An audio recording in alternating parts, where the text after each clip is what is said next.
Hey guys, Rocket Cat here.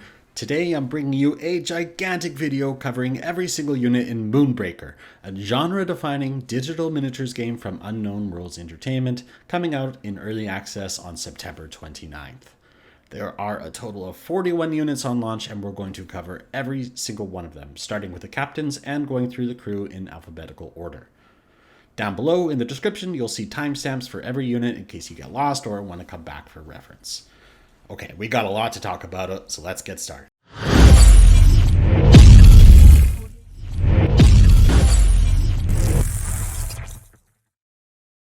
First up, we have Astra, an inspiring young Methador captain with a large base, a ranged attack of 1, and a giant frog named Ferg.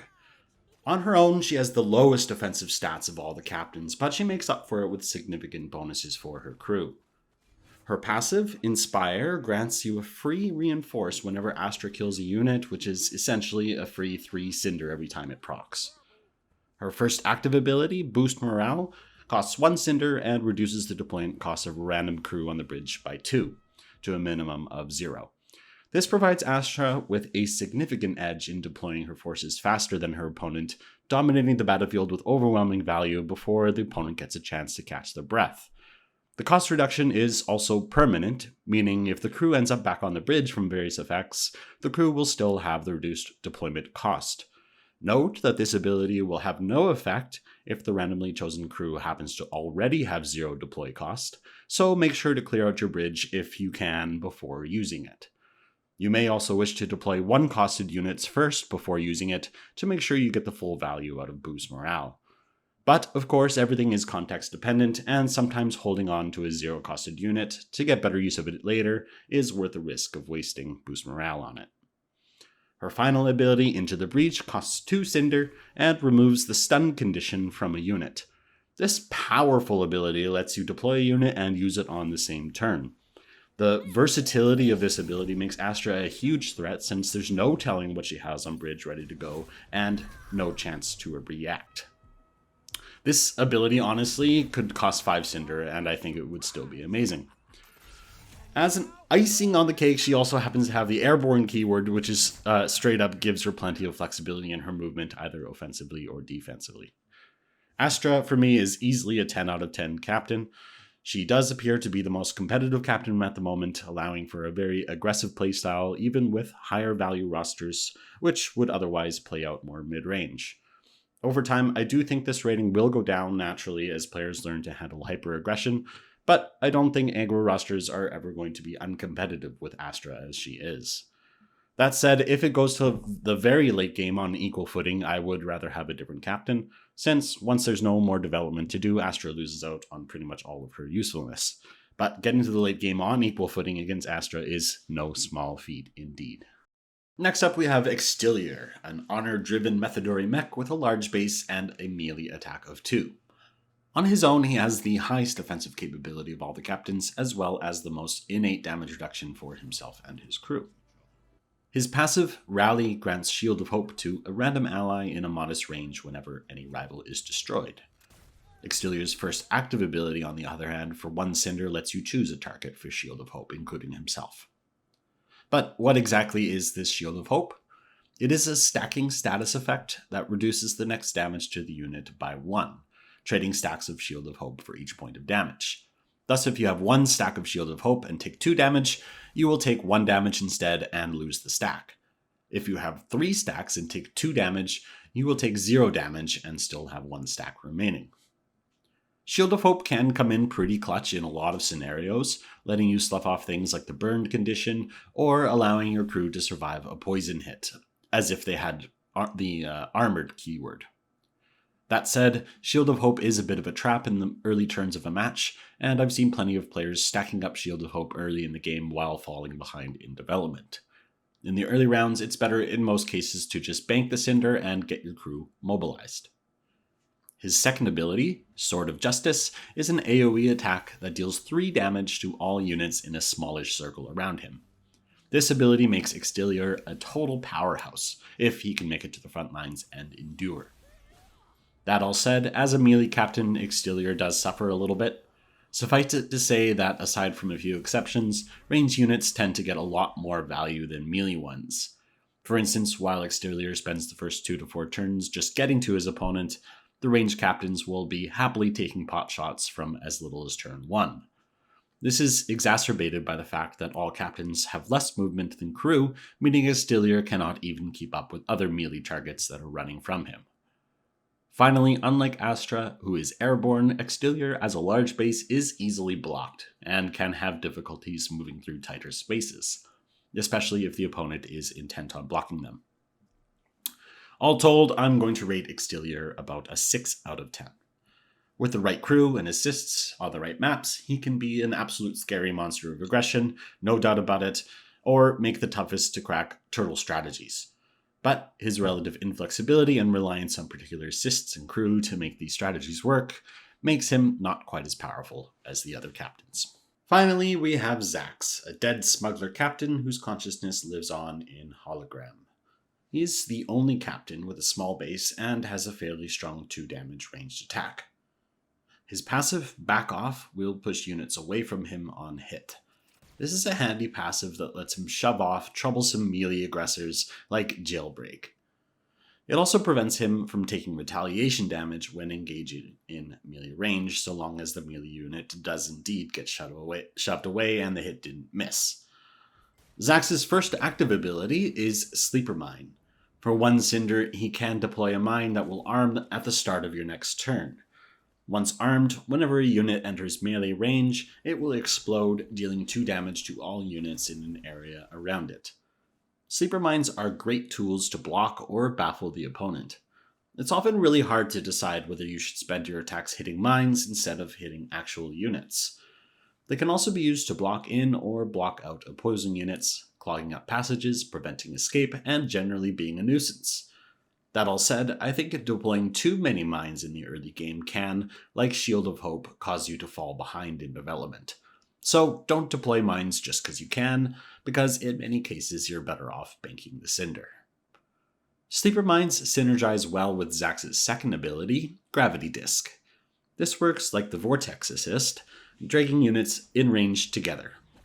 Other than simply being generally useful for moving units around the battlefield, Gravity Disc allows you to drag units and sleeper mines together, ensuring they detonate. Another strong use for it is in conjunction with AoE crew like Axl, Shrapnel, etc., allowing these crew to hit more units than they normally could and thus improving their value. I'm going to rate Zax at a 9 out of 10. He lends a strong control element to the battlefield and thus synergizes well with any late-game oriented control playstyle intent on interfering with the opponent's plans, all the while developing towards a strong late game. That's not to say that he can't play aggressive as well, but he certainly will be outperformed in most cases by an aggressive Astra. All in all, Zax is personally my favorite, and that's all there is to it. Let's move on to the crew. I'd just like to take a moment away from your regularly scheduled program to mention that I plan to make a bunch more high-quality Moonbreaker content in the future, and plan to do these big unit explanation videos for every new season as new units are released. If you'd like to stay up to date, please hit that subscribe button, and if you like what you see, hit that like button. Okay, let's do the crew. The first crew up on the docket is Aegis Defense Dome. Costs 6 to deploy, has 10 HP, a large base, and no basic attack. A very simple to use and understand support unit, it decreases damage to allies in range by 1. Note that this does not include the defense dome itself, which will still take full damage. The defense dome can also move, so you can reposition it in the course of a match. Defense dome gets a solid 7 out of 10 for me. It definitely doesn't belong in every roster, but for building entrenched positions and denying effects like poison and burn, it is incredibly clutch.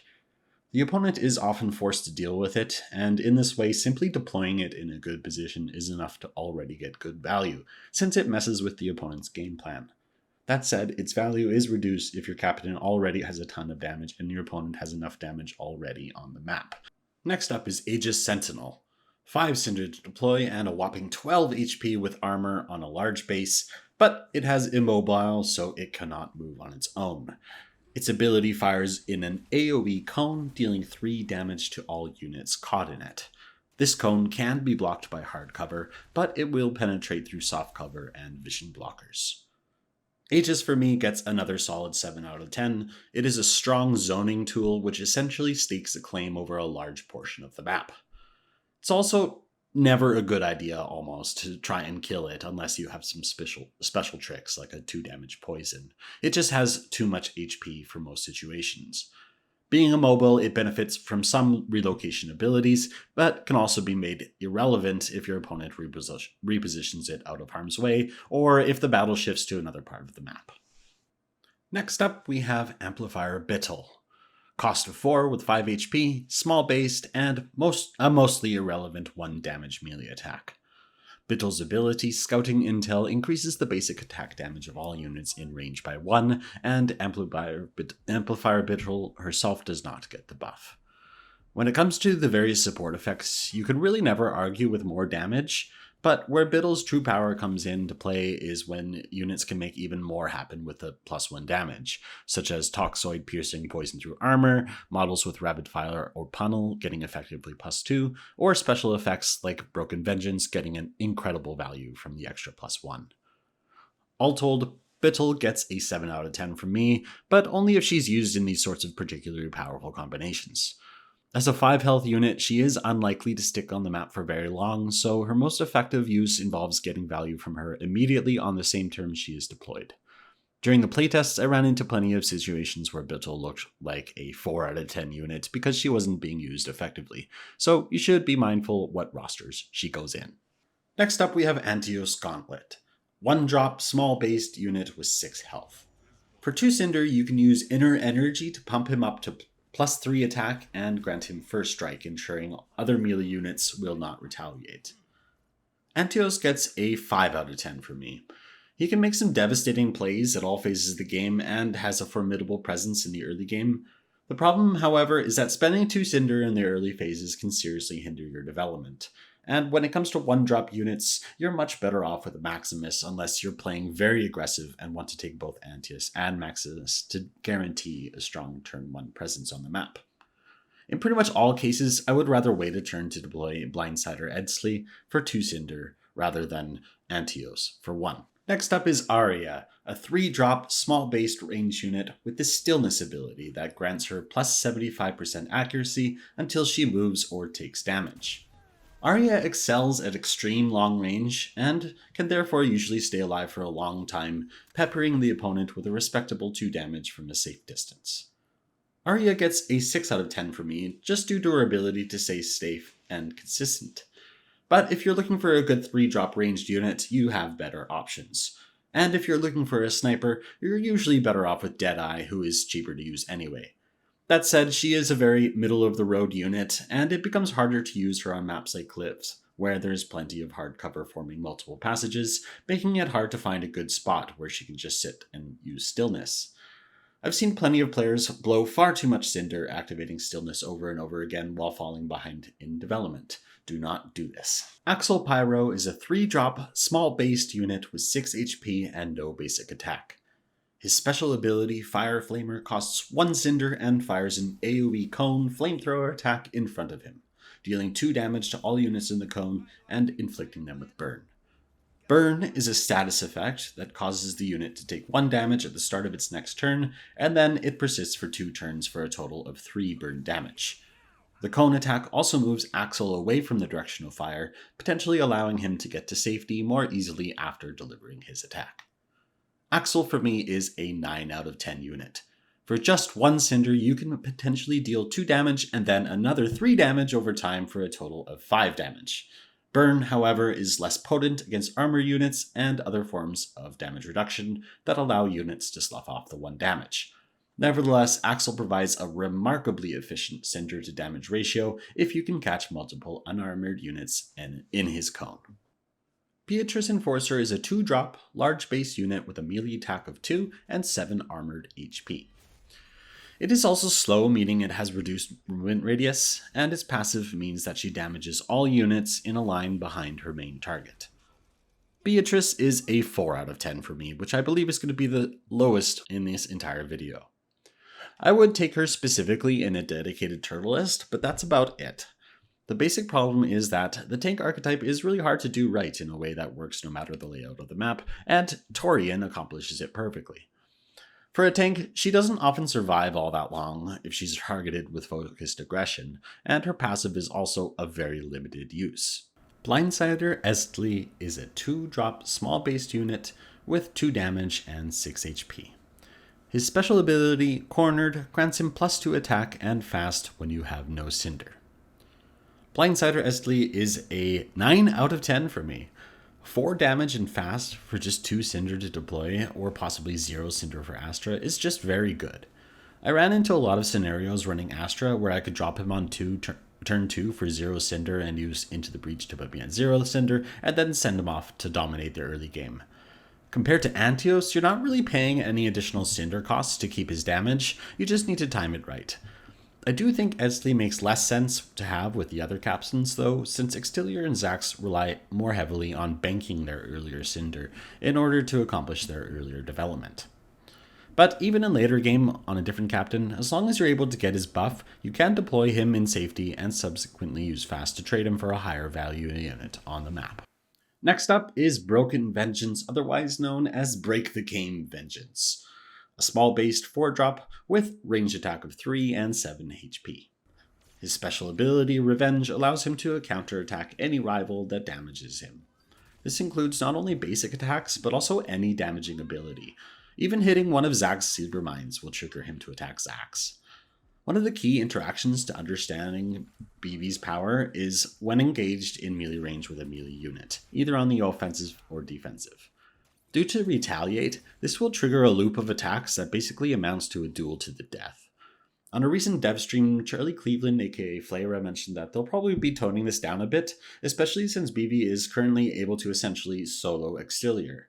So I won't say much more because I'm sure this information will become quickly outdated. BV gets a 10 out of 10 for me. At the moment, there's just no reason to exclude him from any competitive list, and that's just all there is to it.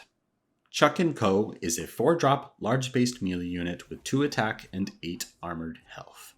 For 1 Cinder, he's able to grab a unit in a modest range and toss them, including over obstacles.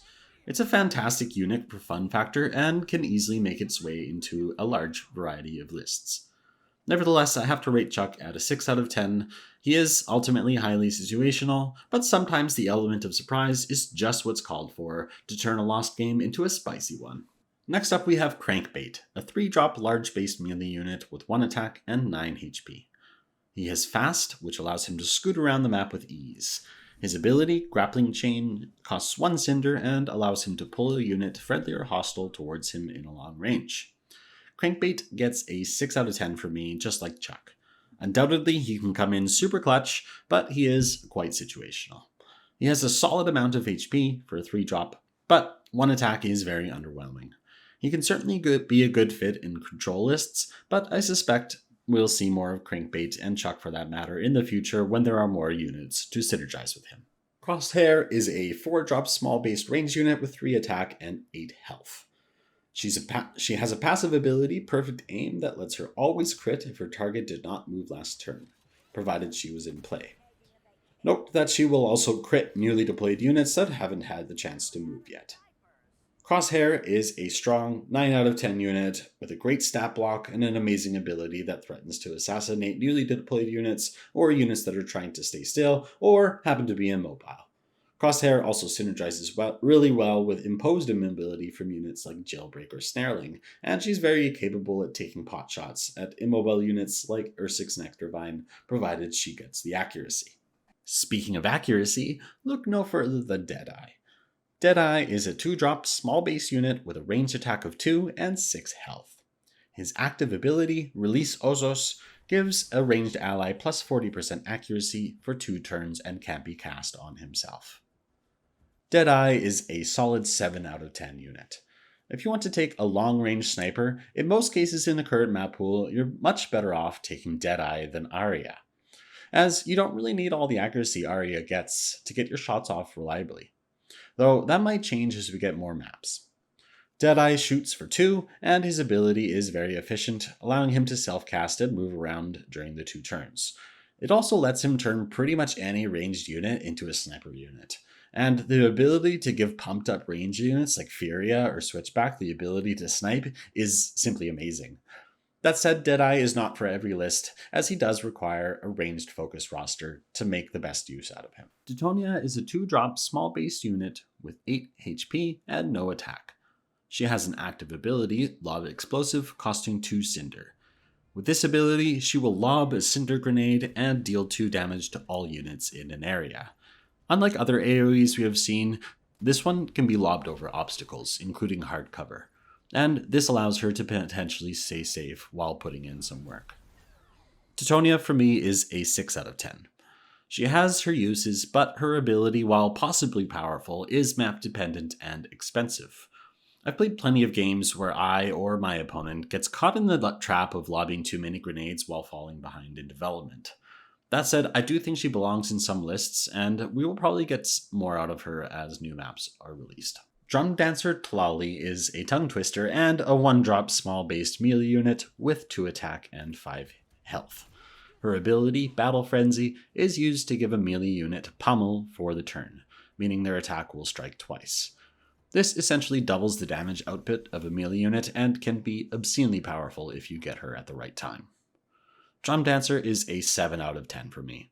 Her ability is fantastic, but at only 5 health, she is not likely to stick around on the board for very long. Compared to Aria, it's hard to stick Drumdancer behind hardcover and let her use her ability for relative safety. That all said, she can be absolutely dominant, leading to quick assassinations when paired with units like Tipu or Eztli.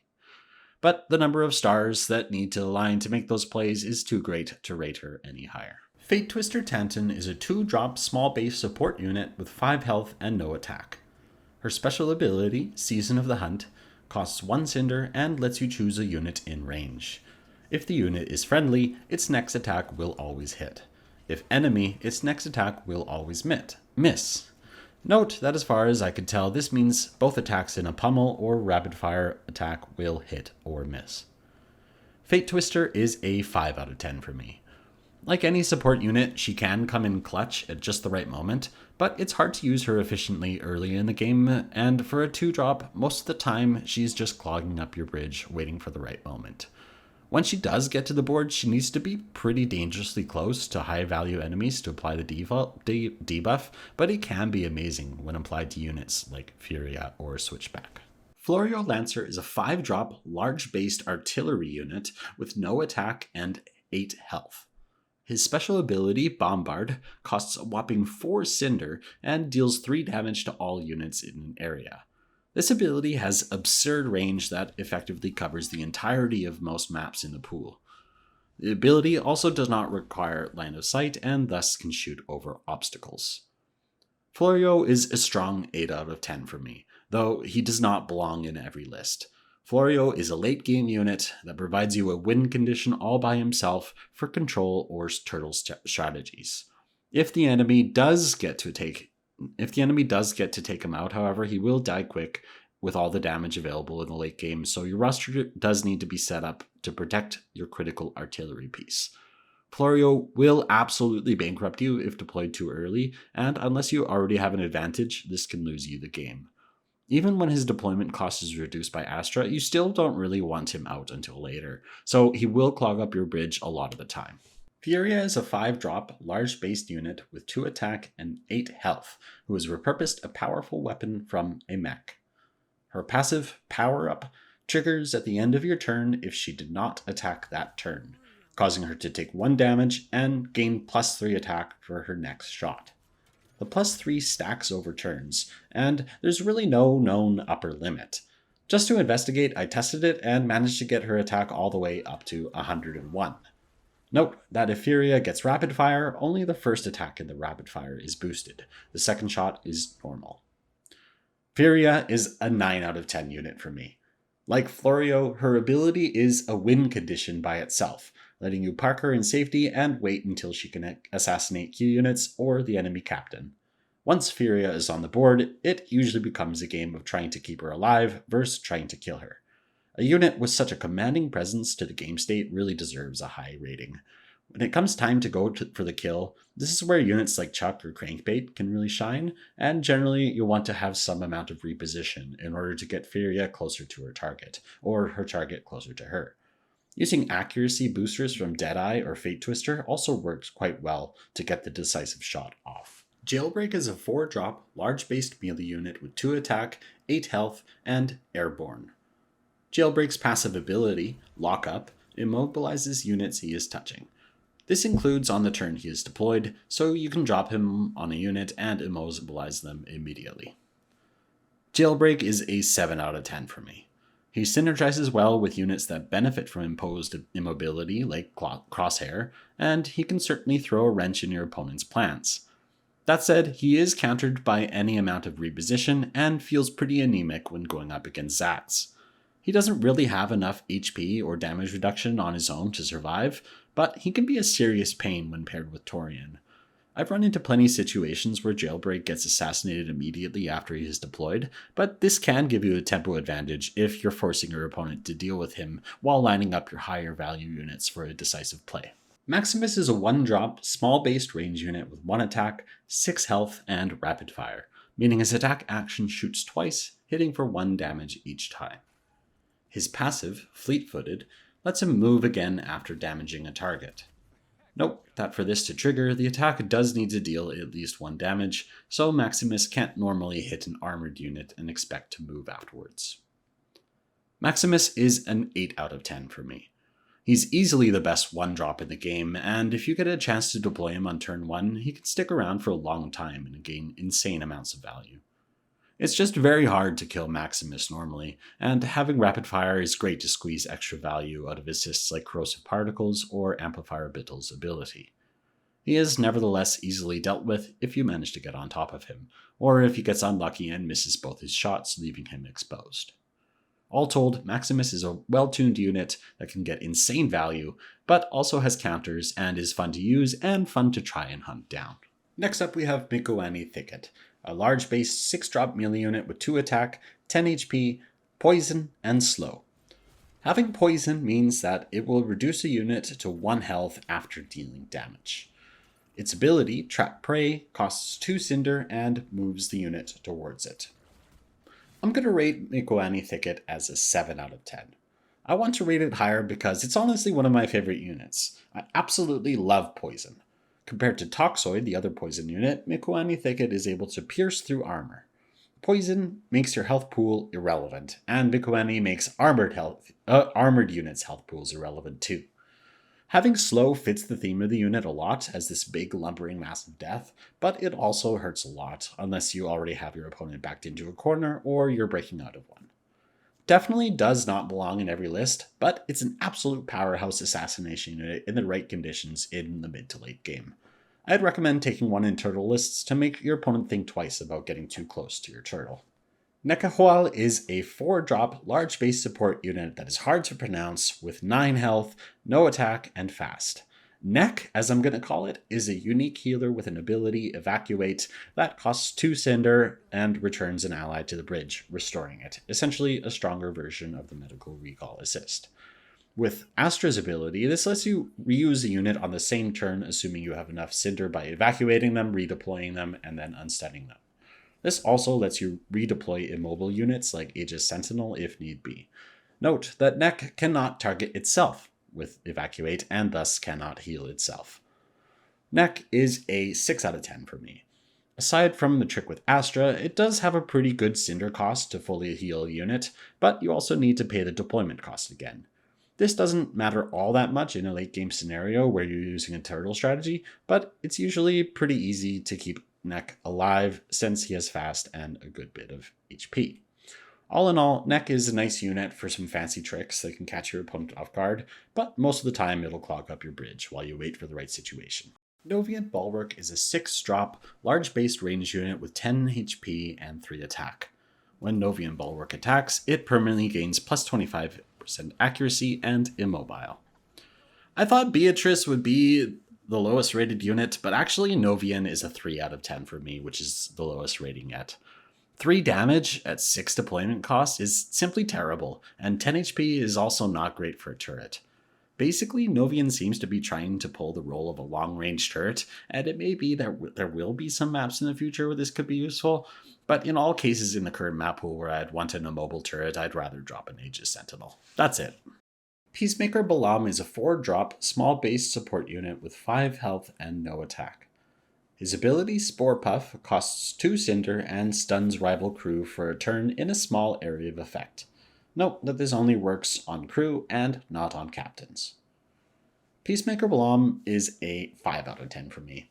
He can absolutely make devastating crowd control plays if he happens to catch multiple enemies in his stun and gets to do so for multiple turns.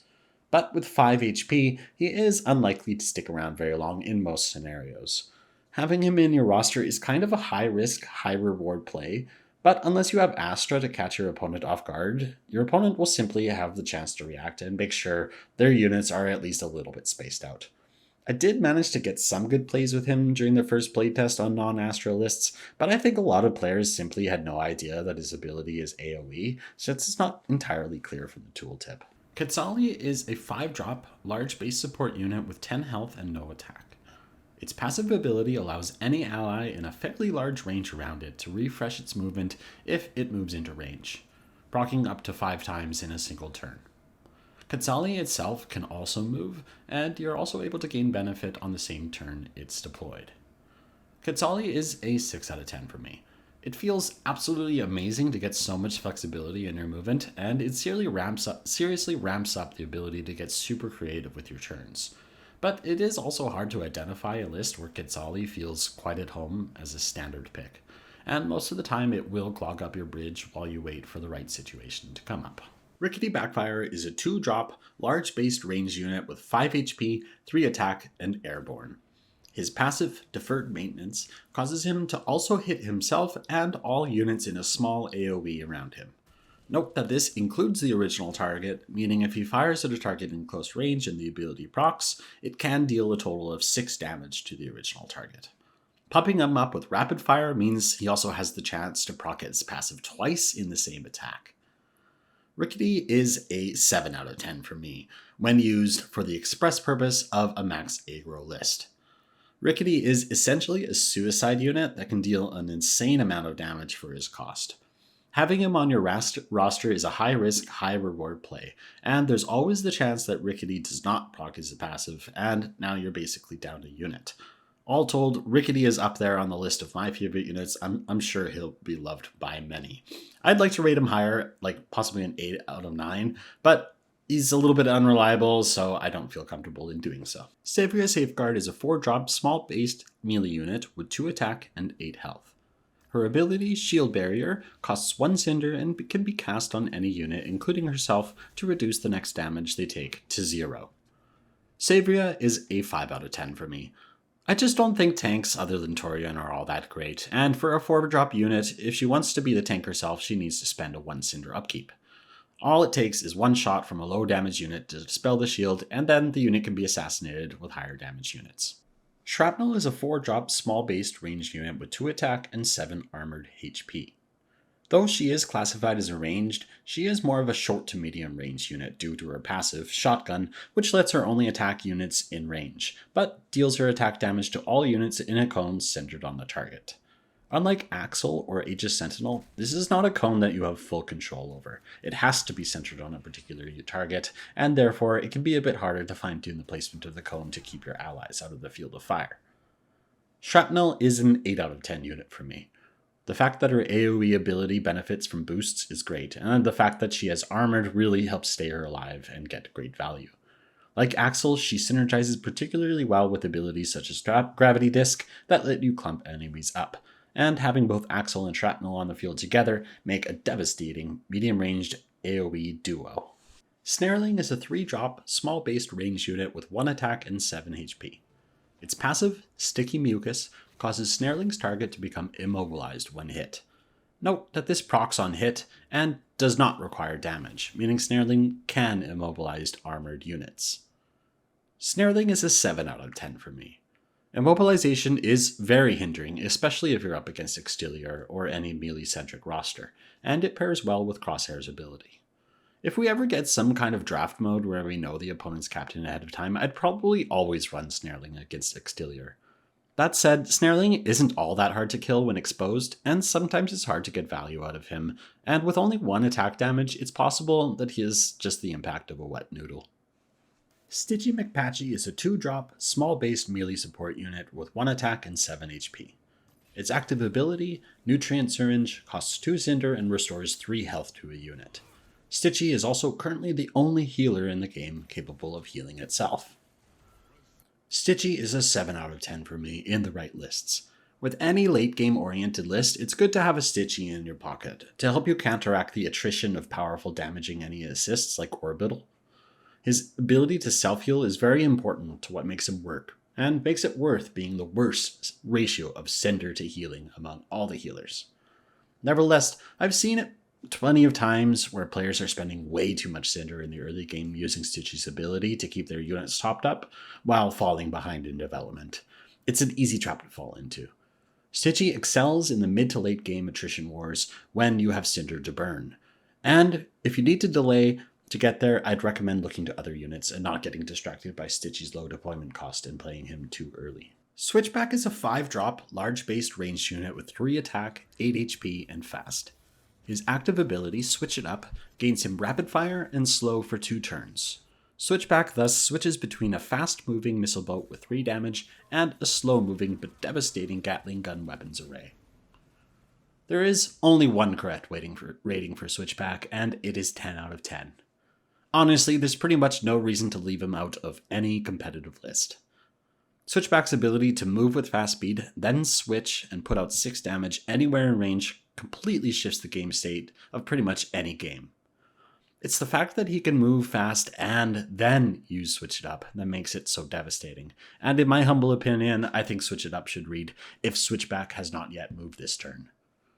The sheer reliability of Switchback is what makes him the deciding game ender in a lot of situations, and since he has rapid fire, he synergizes so well with damage pumps from Bitol or the Corrosive Particles assist. Taria Arsenal is a 2-drop, small-based ranged support unit with 2 attack and 5 HP. Her active ability, Seize Initiative, costs 2 Cinder and grants a ranged unit in range rapid fire for a turn. She can also choose to target herself, effectively granting her an attack that hits for 4 against unarmored targets.